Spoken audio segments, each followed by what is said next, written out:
Hi besties, how's it going? This is like another podcast thing. Well, I call it a podcast, but basically I'm just talking to you about my life. Like nothing really is happening or anything like that. So I don't know if we can actually call this a podcast, but for me it's practice for something that might be something in the future. But yeah, how are you today? I am feeling really well. So what you are looking at now is my WWF wild walk, which I said I was going to do. So it was a 10K walk and it was really, really fun. Really enjoyed it. I went with my nephew Max, and it was the first sort of thing like this that I've ever done. So I spoke about it not very, very much because I've been really focusing on my 10K run, but like I walk a lot, like in between running sessions, just to sort of keep my legs moving and stuff like that. But yeah, it was really cool. It was sort of near Guildford in this forest called Alice Holt, which was like it was nice. It was like you're looking at it now. It's absolutely beautiful. We'll get away from people soon. Don't worry. Like I'm not like I don't love being around big crowds of people. There wasn't that many people that turned up. So yeah, this is the first time I ever did anything like this, and it wasn't what I expected. So basically, we got there. It was like really weirdly organized. Like we paid to go and do this. It was only like what, maybe a tenner each. I paid for Max as well, and we turned up. They give you a T-shirt. They don't even ask for proof that you've paid or anything like that. And yeah, we could have rocked up and got it all for free, but obviously we're not that type of people. But yeah, you turn up, they give you a T-shirt, and then they talk a little bit about the environment and why they're doing the walk that day, and then you go off. So there's a lot of like volunteers there doing like it's really, really cool. But like it's yeah, it was a weird experience. So let me tell you really quickly. So if you are in the not UK, WWF, they have you know how like the World Wrestling Federation used to be called WWF, now they're called WWE. It's because of this company, because there was like a legal thing for a really, really long time. And obviously WWF, the World Wildlife Federation, had it first. So I believe it's a UK based thing. So the WWF mission is to stop the degradation of planet's natural environment and build a future where people live in harmony with nature. This involves conserving biodiversity, reducing humanity's ecological footprint, and ensuring the sustainable use of natural resources. WWF aims to achieve this through various initiatives, including protecting endangered species and habitats, addressing climate change, and collaborating with governments, businesses, and local communities. So that's what they do. So I had this up on my I spoke about it a little bit, but like not many people wanted to like donate or all of that stuff, which I totally understand. It's not everybody, it's not like the top of everybody's list, and obviously things are really, really hard and all of that. So don't worry. You know, the budget with Ira managed to get some, but we did have one person who donated and supported, so thank you so much to Barb Pennington. That was lovely to see that on that day. Like I hate asking you like for money, and it's not really what I'm here for, but like I've got a platform, so why not? Do you know what I mean? Like that's the way I see it. It's not like I'm like begging or anything like that. So yeah, we turned up on the day and we walked it. It was really, really nice chatting with Max. Obviously I spend quite a lot of time with Max because it's nice. It's nice to be able to do that. One day I won't be able to do that. He'll be like off doing stuff with other people and all of that. So like it's nice to be able to do that while I can. And it was really, really nice. And then I dropped him off to work afterwards, and then I went to work. It was like a nice Saturday. It was actually yesterday for me. Right now I've just had breakfast. It's sort of like 8:30 in the morning. and I'm going to go for a run, and it's sort of like a recovery run day today. So I'm going to aim for about 7K. I'd definitely be able to do that in the gym, but I need to really work on running outside. The only thing is that where I live, it's very, very hilly, and yeah, it's not fun always. So if I can only bust out a 5K, that's fine. But I would prefer to do something like 7.5. That would be ideal for me. So I'm gonna go. I live near like Salisbury Plains, so it's lots of like army tracks and stuff like that. So I've got really good like wildlife and stuff like that outside. But we'll see how it goes. And when I get back, I'll have a shower and I'll crack on with work because it's a Monday. Is it a Monday? Yeah, it's a Monday for me today.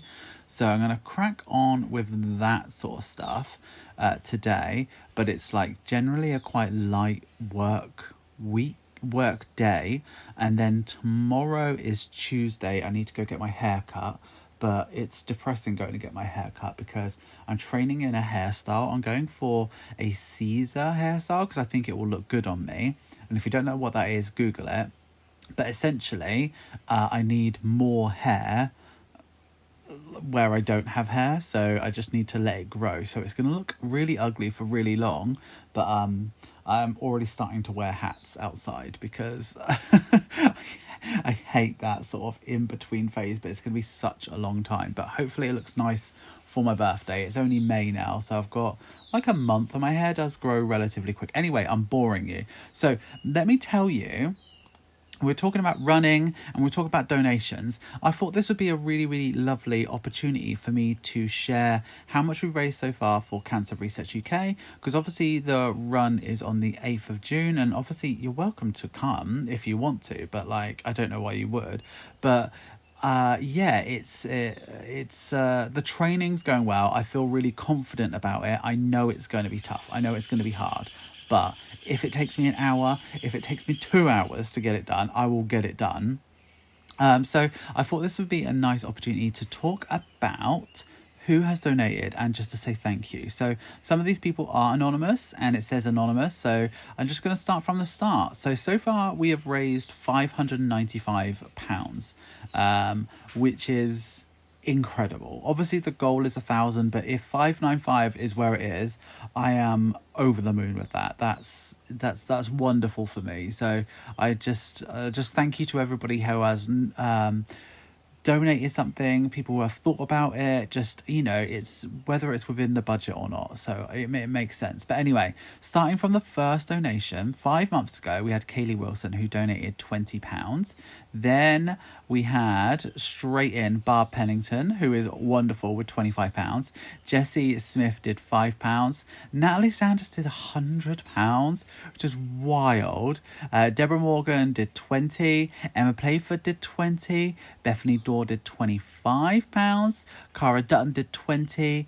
Catherine Ressman did £20. Corey Schaefer did 50.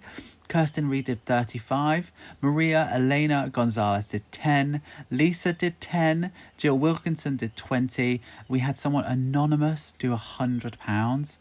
Deborah Brown did 5. Amber Ford did 5. Sarah Luke did 10. Jalian Prosper did 20. Stephen Smith did 20, and he wrote a really nice note. He said, "Thank you for doing this. My father is in remission from throat cancer. So this means a lot to me and my family. Good luck, you got this." That's really cute.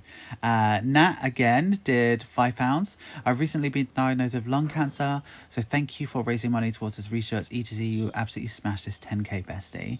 Natalie Nuttall did 20. And Dawn Forth did 20. Thank you for choosing this cause. I'll be cheering on from the couch. Good luck, bestie. And that's Nana Noodles.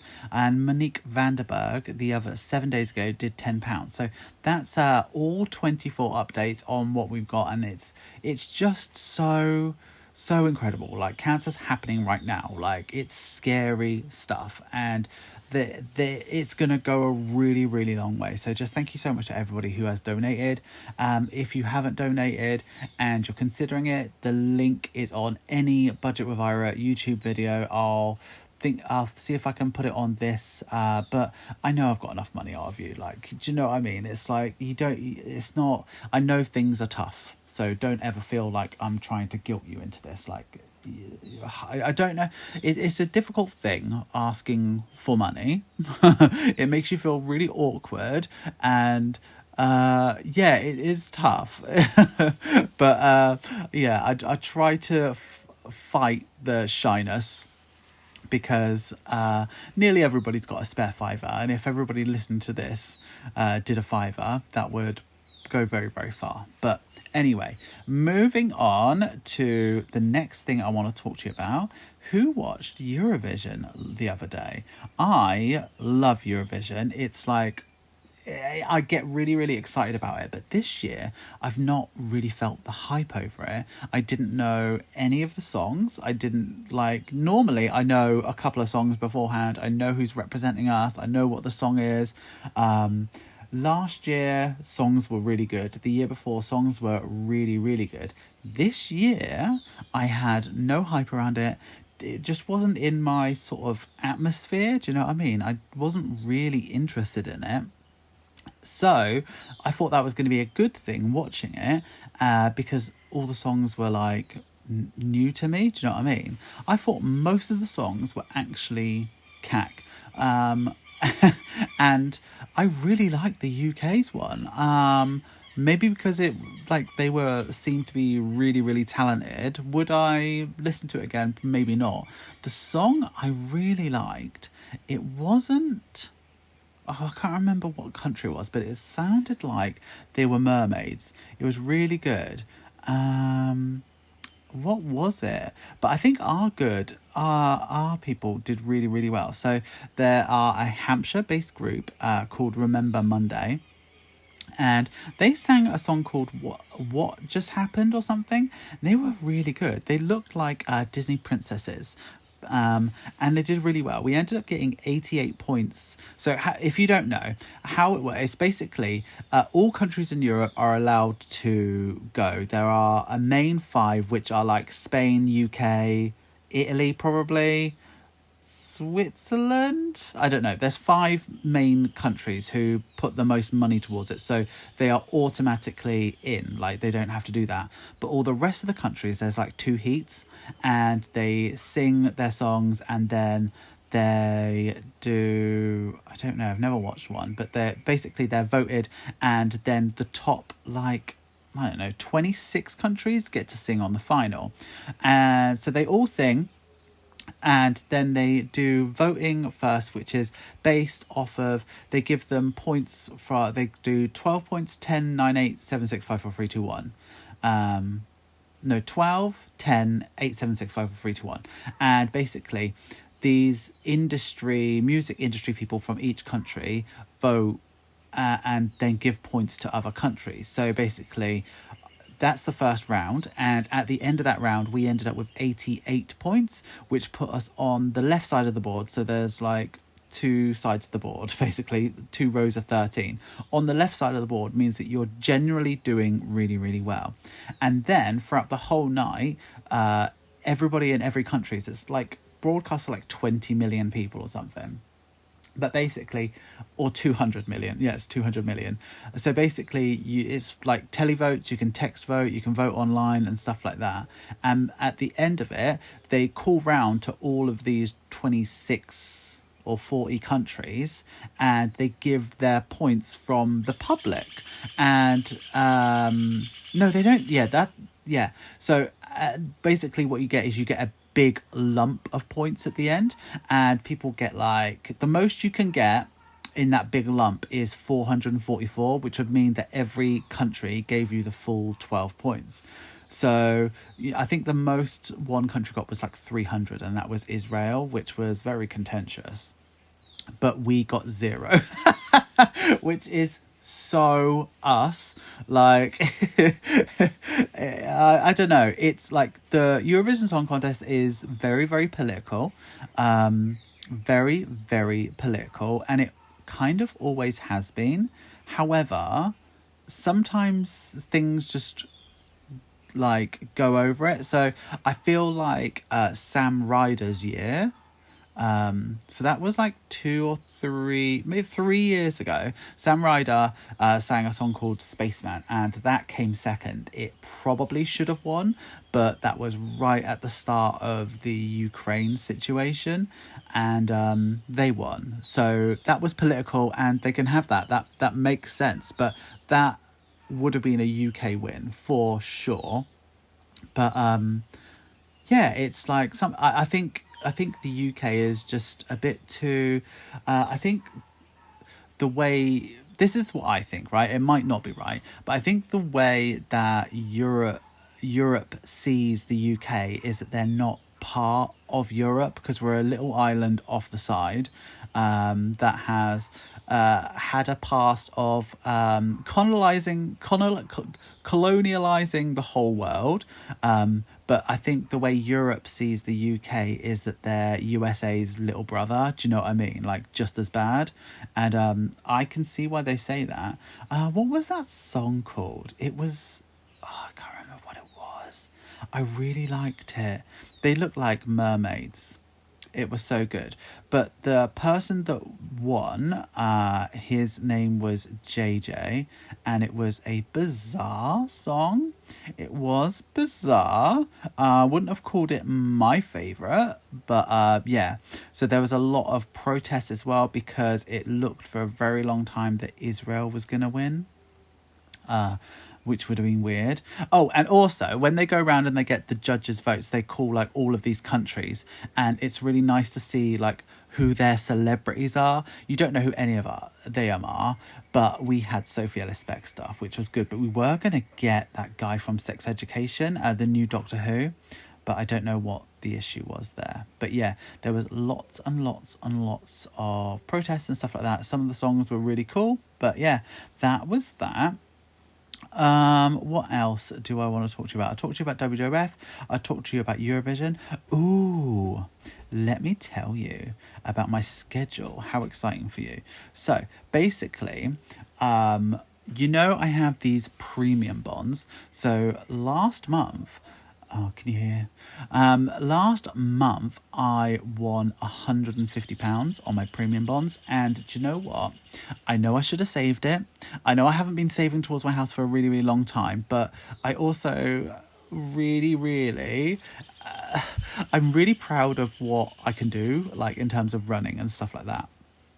And I don't want to lose that. Like, once June is gone, it would be very easy for me to hang up my running shoes and never run again. But I don't want to do that. So what I decided to do was to book myself in for a 10k every month all the way up to November. Which I don't know why I've done it, but I have. So let me tell you. So June the 8th is obviously my 10k. I got 2 tattoos before then. I got one this Wednesday, a like spur of the moment one, and then I got a proper one on the 3rd. Then in July, I am doing an inflatable 10k. So I don't know if it's a 10k run. I've looked at pictures, and basically it's like an assault course, but not as bad as Tough Mudder. So it's 10k, it's 60 courses. So I think we're just going to go round a loop twice. And from what I've read, there's like quite a bit of waiting for each inflatable. So I think they stagger you in. So it's just running through inflatables, quick jog to the next one, and then go on it sort of thing. So I guess that'll take a couple of hours and it'll be fun. So that's what I'm doing. I'm doing that with my best friend and her husband. That will be super cool. Then in August on the 10th, I've got one in a very historic place. So there's a place called Marlborough. It's got a load of private schools in there. It's a really posh area full of really old people, but I think there's a running club there and they have a 10k, so I'm gonna do that. It's kind of close to me. In September, I'm doing the Cheltenham 10k. I think that's for Bernardo's, and I think I need to put something up soon about that, just in case anybody wants to donate. But I've fully paid for all of these, so it's basically when you like sign up for a run, you can either get it for cheap, and the stipulation is that you raise a certain amount of money, Or you can just pay and that's that. But you can also raise money as well if you want. So for the cancer research one, I paid the medium amount. So you can either pay nothing and you have to raise £150, pay the medium amount and you have to raise 50, or pay the full amount and you don't have to raise anything. I paid the medium amount and I was only expected to raise 50, and I did that. So all of these I've just fully paid for. Some of them were quite expensive. And then in October I'm doing the Shine Night Walk, which is it's like a UV like walk in Southampton at night. And I'm doing that with my friend who isn't a runner. She's doing Couch to 5K at the moment, which I'm really chuffed for her because that's what I started on. But I'm doing that, and that is for... I don't know, it's paid for, but I think it's for Cancer Research UK again. But that's going to be fun. And then literally 2 days later, I'm doing the Southampton 10K in October. Then in November, on the 8th, I'm doing a 10K in Poole. And that's me done for the year. And I think next goal is to do like a half marathon near my birthday in July. So I think if I carry on doing 10Ks and long runs and stuff like that, I think I won't lose it. But my goal the whole time was to only do this 10K so that I can prove to myself that I could do it. And then what I was going to do is just not run anymore and then just work on my strength. But what I've realized is that I got these legs and soon I won't be able to do all these 10Ks, and I don't want to look back on my life and regret it. So I want to enjoy it while I can. So I'm going to carry on running and doing 10Ks and a half marathon, maybe a marathon in my lifetime. It's not like I love running. I don't particularly enjoy it. I don't like it that much. However, I like feeling proud of what I can do. So there's that. So I think what I'm going to start doing is after this 10K, I'm going to stop doing so much cardio, because I run 3 days a week. So I do a 10K, like a 7K and a 5K every Saturday. And I'll tell you about that as well. And in between that, I only have one day where I don't do any serious cardio. The rest of the time, I'm every other day, I'm doing a 2-mile walk. There's a nice loop around where I live. So I think on those days, what I should be doing is getting to the gym and lifting stuff, working on my strength. And that's what I was going to do after this. But I just realized that I'm going to be running all the time anyway. So I need to work on that. And it does mean that I'm at the gym a lot, but still, it's the best investment you can ever do is investing in your health and fitness. But yeah, so yeah, I don't really know what else I am here to talk to you about. And just watching back some of this footage, and it was really, really nice. Sorry that the footage is really quite jumpy, but I was walking. But look, this is my favorite. These trees were so old and so tall, just so it looked like a different country, because the sun was shining. I was wearing Factor 50, don't worry. The sun was shining. It just looked like this could have been an American forest. Although I think those are pines, aren't they? So it's probably more likely to be Nordic or something. But yeah, it was so nice. It's so nice to be out in nature. And I'm so lucky that I have a job where I can go and do this for a couple of hours, come back, work on orders. Talking of work on orders, I know I need to do some. It's Monday. I've got a tattoo. No, I've got a haircut tomorrow, which generally means that I don't have much work to do, and then tattoo on Wednesday, which is literally, it's going to be a 30-minute job. I'm getting my little finger done, maybe 2 fingers, depends how much time they have. But yeah, I'm really lucky that like I can be flexible around my work and I can work on myself and then come and do some work. And I still put in like a 8 hour day. Like I was editing videos until like midnight last night. Like and I love doing that. Well, I don't love doing that. I'm kind of sick of editing videos. However, it's just how I reach you and how I talk to you. So that's fine. I'm just lucky that like this Patreon thing, like the sorts of videos that I'm doing for you now have very little editing, like very, very little. Like I knock this video up in like, well, basically however long it takes me to talk to you. So yeah. So going back to this walk, it was a 10k walk. We did have a 10-mile version, but we thought, oh, it's going to take quite a while to do the 10 mile. This took like, there was a lot of really, I don't know if you noticed, there's a lot of really uphill parts of this. So it did take maybe an hour and 20 to do this 10k. No, maybe about an hour and a half. We were like within the first 10 people to finish. So you remember that big group of people at the front? We were within the first 10 to finish. Like we bashed it out. And like me and Max were like, oh, we probably should have done the 10-mile one. Could have seen more. But yeah, just remember that for next time. Like it's not that it wasn't challenging or anything, but it was more about, it was so nice. It would be nicer to be out there for longer. We were eating our Dairy Dunkers and drinking our Lucasade while we were walking. It was super, super cute. So, yeah, I'm going to... Oh, do you know what I've seen? Outdoor cinema. Has anybody, like, done that? I was thinking of taking my young nephews and nieces to one of those. Has anybody done that? Like, would I be miserable if I get cold? Like, yeah.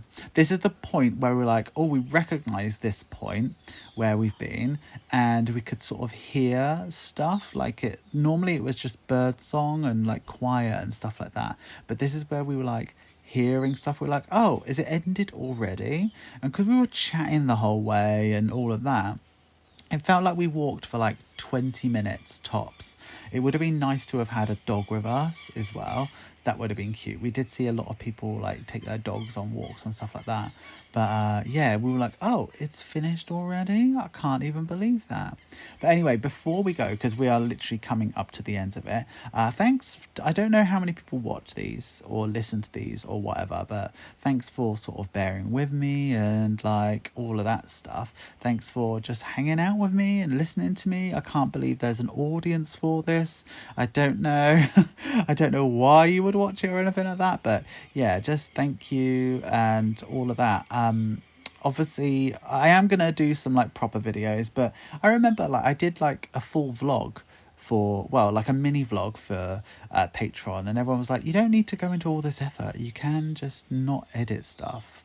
So that's probably what I'm going to try and do. Like this for me is not edited. And I know you've seen a lot of clips and stuff, but yeah. But anyway, I hope to do more walks. I hope to take you with me. Probably never going to take you running with me, because if you think this is joggy footage, like imagine I'd have to buy like a whole gimbal setup and all of that. But yeah, that's me done. That's me crossing the finish line. And at the end, you get a cute trophy. Yay!